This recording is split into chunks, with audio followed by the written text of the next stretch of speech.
I have replayed the recording 11,000 times, and I still do not understand the first thing about it. The image is always the same.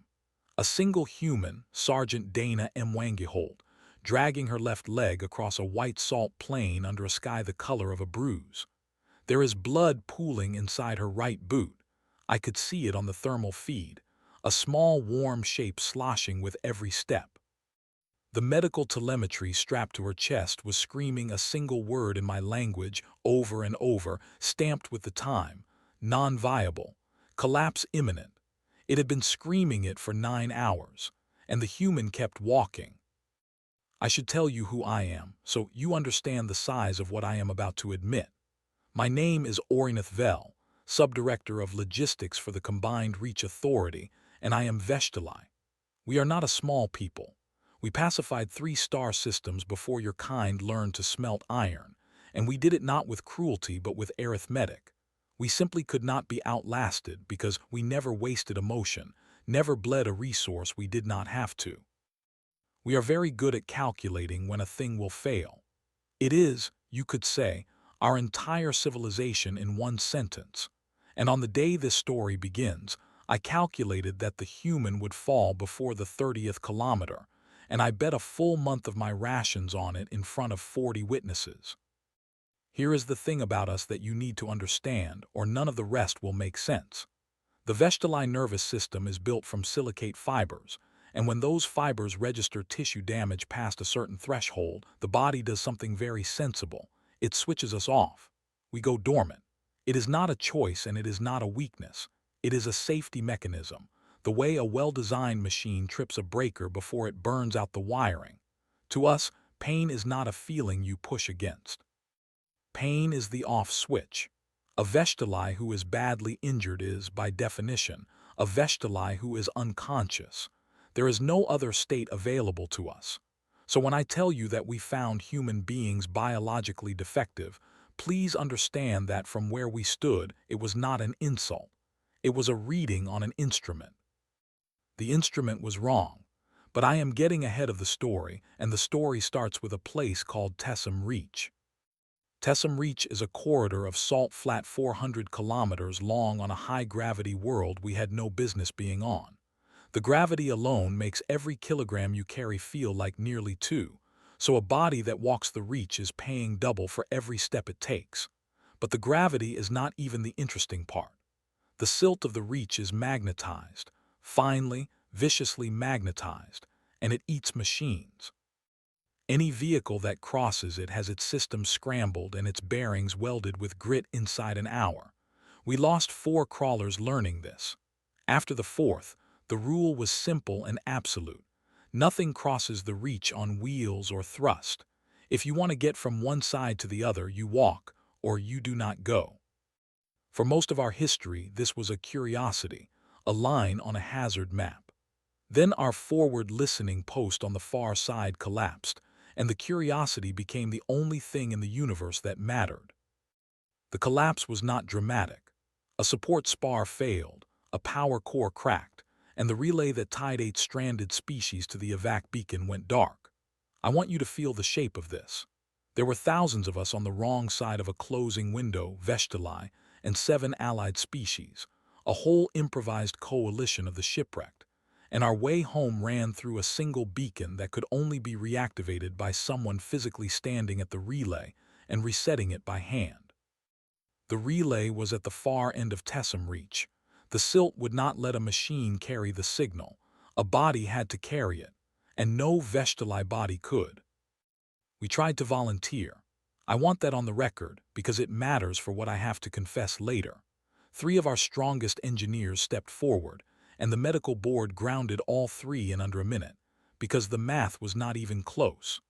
The reach would split a Veshtali's feet open inside the first day, and the instant that damage crossed the threshold, the volunteer would switch off dormant, unconscious, a still body in a white desert 400 kilometers from anywhere. We would not be sending a courier. We would be sending a corpse with extra steps, so we sat in our recovered habitat module and we did the most Veshtali thing imaginable. We calculated that the situation was unsurvivable, and we began, quietly, to prepare to die well. That is when the human raised her hand. Sergeant Dana Mwangi was a logistics liaison, which is the only reason I knew her name at all. She and I had argued about supply manifests for 2 weeks. She was not large. By our records, she stood a little under 1¾ meters, which made her smaller than most of my staff.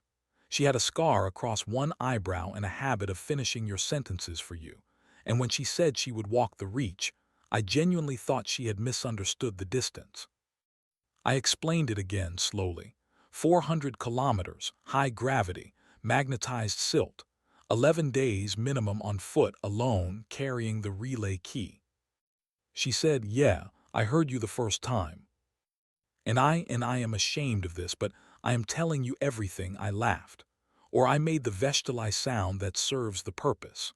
I told her, in front of the assembled coalition, that she would not reach the halfway cairn, and I bet a month of my rations on it, and I logged the wager officially so that everyone would remember I had been the realist in the room. She looked at me for a long moment.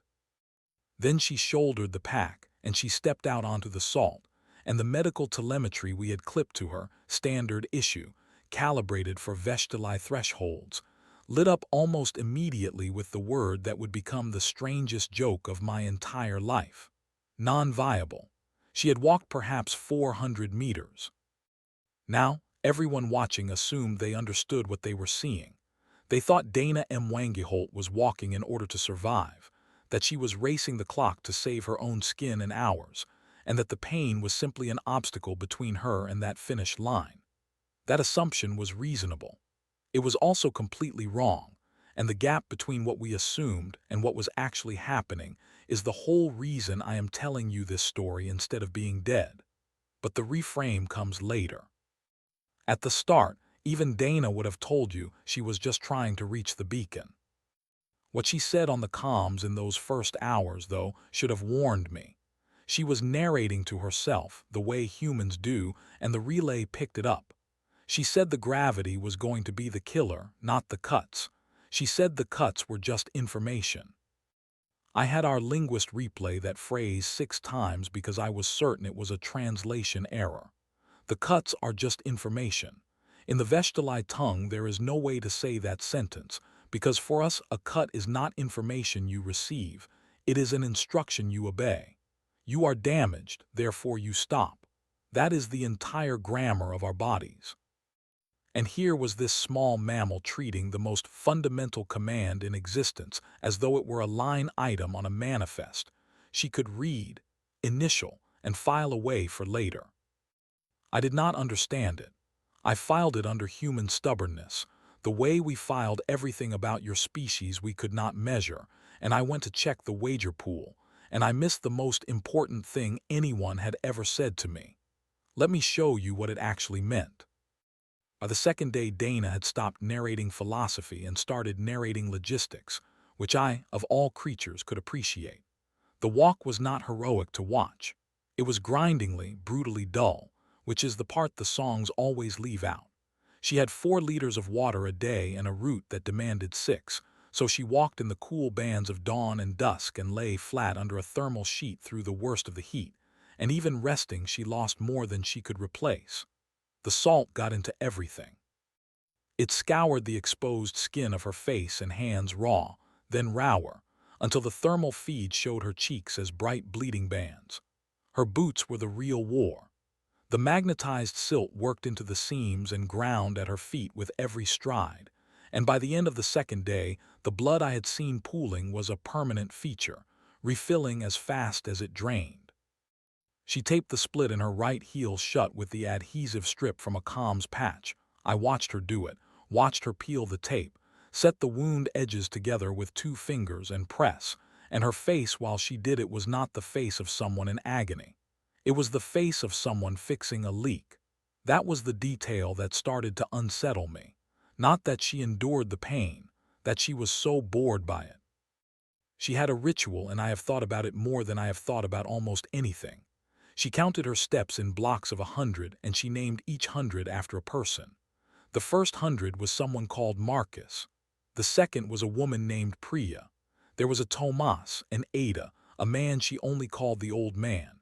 When she finished a block, she would say the name out loud, soft, like closing a door gently, and start the next.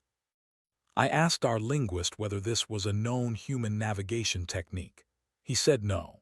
He said it looked like she was bringing people with her so she would not be alone, 100 steps at a time, and that humans did this, carried the absent as a kind of cargo. I marked it as irrational. I was marking a great many things as irrational in those days. The telemetry, meanwhile, had logged non-viable so many times that one of my junior officers turned it into a tally on the wall, a little mark for each alert, the way you would count days in a cell. We thought it was funny. We did not yet understand that the joke was on the instrument, and through the instrument on us. The set pieces, because there were set pieces, moments I still cannot watch without my fibers locking, began on the fourth day, when the first silt storm came. A reach storm is not weather. It is the desert standing up and moving sideways. The magnetized silt lifts into a wall 200 meters high and rolls, and anything caught inside it is sand-blasted and buried in the same breath. We had no expectation that Dana would survive it. We told her to dig in and wait, and she did, for the first hour. Then the storm did not stop, and her water math did not care that there was a storm, and so she did the thing that none of us would have believed if the feed had not caught all of it. She got up, tied the thermal sheet over her head and shoulders, set her compass against her wrist, and walked into the wall. She walked through it for 3 hours. The telemetry that whole time read like a death certificate, heart rate in a range we associated with terminal vegetali dormancy, oxygen saturation dropping, the non-viable flag now constant rather than intermittent. By every measurement I trusted, she was a body that had already stopped. And the dot on my map kept moving west at a steady, stubborn 3 kilometers an hour. When she came out the far side of the storm, she had lost the skin on the backs of both hands, and she had a broken bone in her left foot. We saw the gate change, the new hitch in it, and she crossed a salt crust collapse that same evening on that broken foot because going around would have cost her a day she did not have. That was when the coalition began to gather at the screens. I need you to understand what was happening on our side of the reach while she walked, because it is the hinge of everything. 8 species, thousands of individuals had been quietly preparing to die. The plans were drawn up. The resources were being allocated for an ending, not a rescue. And then, hour by hour, the wrong side coalition started drifting into the room with the feed and standing there and watching the dot move. A vegetali does not surrender to pain because a vegetali cannot, but a vegetali can surrender to arithmetic, and we had.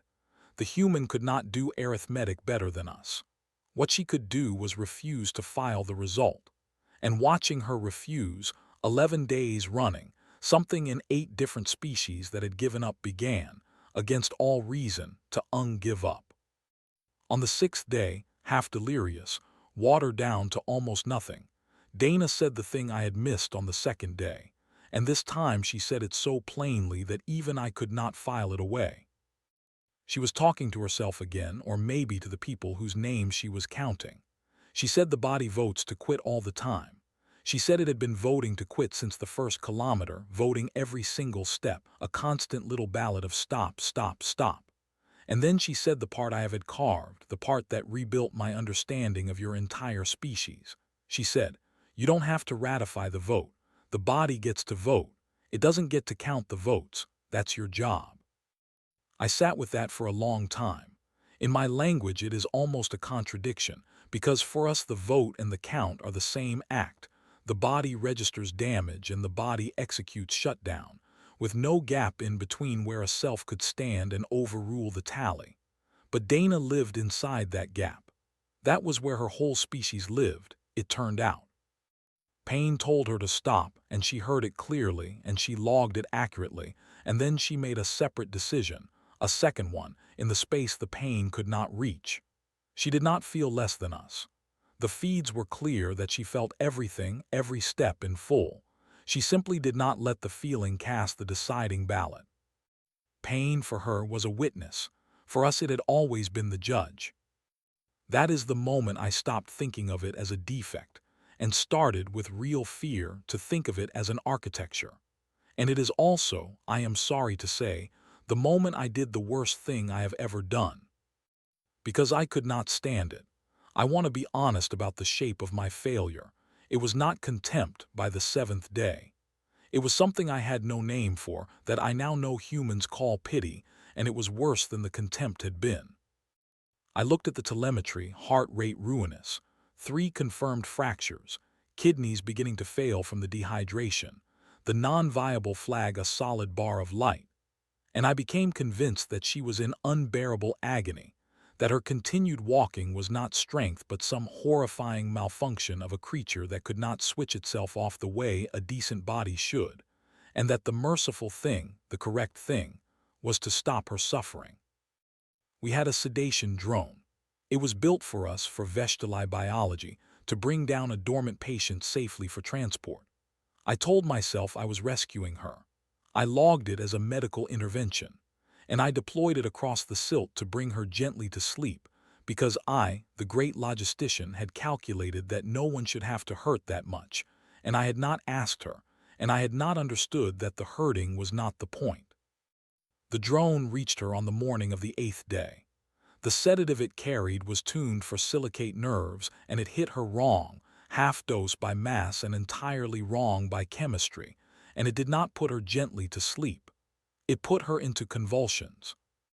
The drone, reading her thrashing as resistance, did what it was built to do and tried again, and in the struggle it clipped her pack and tore it open, and half her remaining supplies, 2 days of water, her thermal sheet, the spare comms patch, went into the magnetized silt and were gone in seconds, sucked down and scrambled and lost.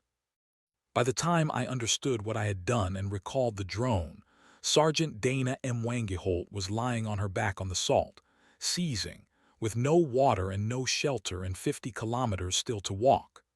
My mercy, not the desert, not the gravity, not the storms, my mercy had nearly killed her.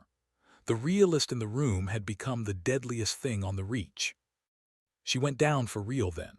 Not from my drone alone. The drone only opened the door, but a second storm came in that afternoon and found her exactly where she was weakest, and it took her. The feed lost her in the silt wall. The dot on my map stopped moving for the first time in 8 days. We waited. We waited the way you wait for a thing you already know. And after 4 hours of stillness, the telemetry, which had been so wrong for so long, finally seemed to tell the truth. Non-viable. Collapse confirmed. The tally on the wall had one last mark added to it, and then my junior officer put down the marker and did not pick it up again. The coalition went silent. I cannot describe to you the quality of that silence. 8 species who had only just remembered how to hope, all of them unremembering it at once, in the same room, while the storm howled over the place where the human had fallen 50 kilometers short. I had killed her with the very arithmetic I was so proud of. I had been right all along that she would not survive. I had simply had to reach across 400 kilometers and make it true myself. I sat down on the floor of the habitat module, which is not a thing my people do, and I prepared again to die well. It was, I thought, the only competence I had left. And then 6 hours later, the dot moved. I want to slow down here because this is the part that broke me open and remade me, and I will not have it pass quickly. The storm thinned near dawn and the feed found her, and she was not where she had fallen.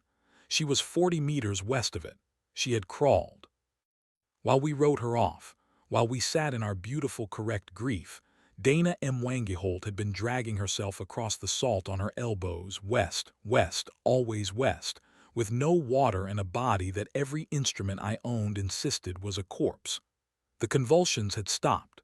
The dehydration had not.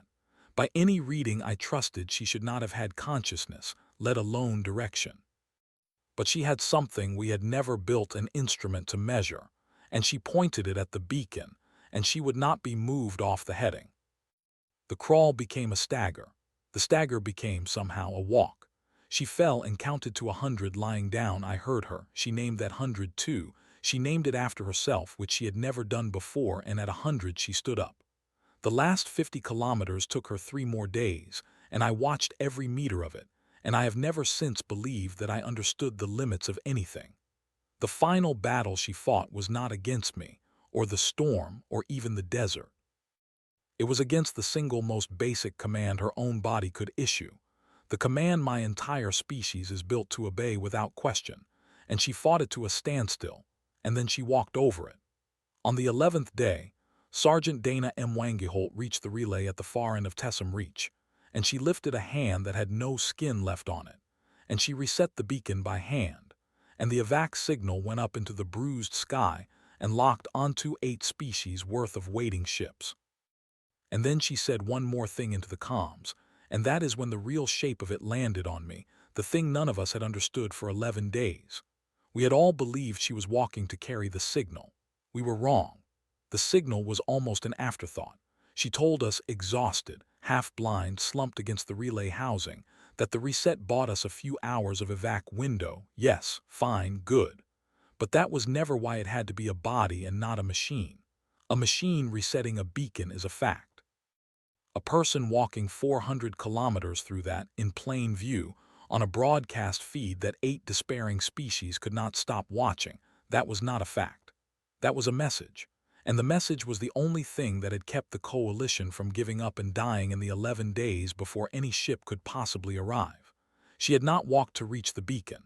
She had walked so that we would still be alive and waiting when the beacon mattered. The walking was the rescue. The reset was just the receipt.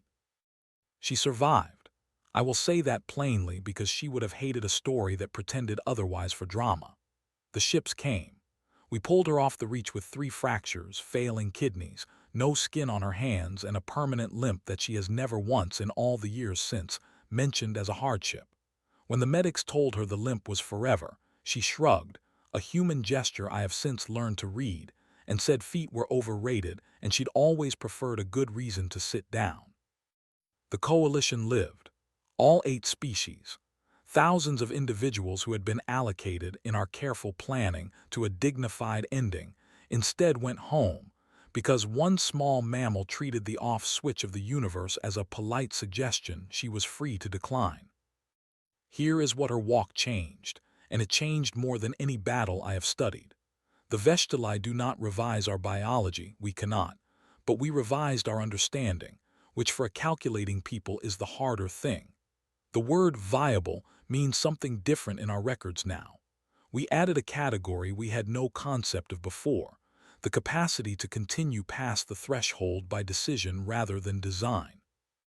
We embed human liaisons in every fleet now, not as muscle and not as mascots, but as a correction to a blind spot we did not know we had. The assumption that the limit our instruments measure is the limit that exists. We had spent 3-star systems worth of history being unbeatable because we never wasted emotion. It took one human wasting 11 days worth of motion she had no biological right to spend, to teach us that there is a kind of strength our arithmetic could not see, because it lives in the gap between the vote and the count. As for me, I paid the wager a full month of rations, handed over in front of the same 40 witnesses, and I have never paid anything more gladly. And I kept the tally. That foolish wall of marks my junior officer made, one for every time the telemetry declared Sergeant Dana M. Wangeholt non-viable. I had it preserved and mounted in the logistics hall, every single mark, hundreds of them. People ask me why I keep a monument to a broken instrument. I tell them it is not a monument to the instrument. It is a monument to being wrong, mine specifically, kept where I have to walk past it every day. Each mark is a moment I was certain, with all my arithmetic, that she would stop, and she has not stopped yet. So that is the recording I have replayed 11,000 times.